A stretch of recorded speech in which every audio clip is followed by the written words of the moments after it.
Hello guys, good evening. কী করছো সবাই?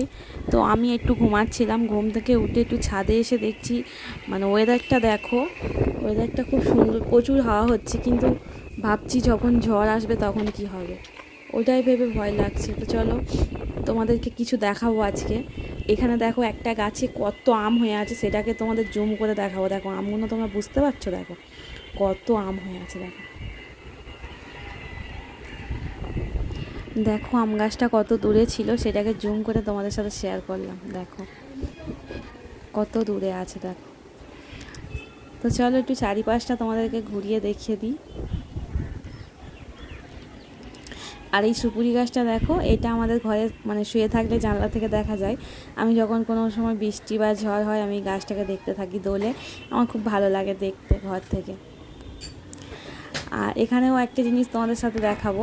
এখানে দেখো ওই যে ফ্ল্যাটটা দেখা যাচ্ছে, ফ্ল্যাটের মধ্যে দেখো টিভি চলছে। তো চলো টিভিতে কি দেখা মানে কি চলছে এখন, সেটা তোমাদেরকে জুম করে দেখাবো। তো এখন বাজে কটা, এখন বাজে 6:20। তো এই টাইমে কোন সিরিয়ালটা হয় আমি ঠিক জানি না, কেন আমি যেহেতু সিরিয়াল দেখি না, জানি না, কিন্তু যারা দেখো দেখলে অবশ্যই বুঝতে পারবে। তো দেখো আর একটু জুম করা যেত, আমি পাচ্ছি না জুম করতে, মানে আমার হাত এত কাঁপছে, এত হাওয়া হচ্ছে, আমি ঠিকঠাকভাবে মোবাইলটাকে আমি ধরতে পারছি না, এত হাওয়া হচ্ছে। তো তোমাদেরকে দেখাই, দেখো সেখান থেকে আমি জুম করে তোমাদেরকে দেখালাম। দেখেছো কত দূর থেকে জুম করে দেখালাম। আর কিছুক্ষণের জন্য ছাদে এসেছি, গেটটা এত মানে হাওয়াতে বন্ধ হচ্ছে, ভেঙে পড়ে যাবে মনে হচ্ছে। আমি চলো তাড়াতাড়ি করে নিচে চলে যাই, নাহলে গেটটা ভেঙে এখানে পড়েই থাকবে। বন্ধুরা সবাই কিন্তু একটু সাবধানে থেকো, ঠিক?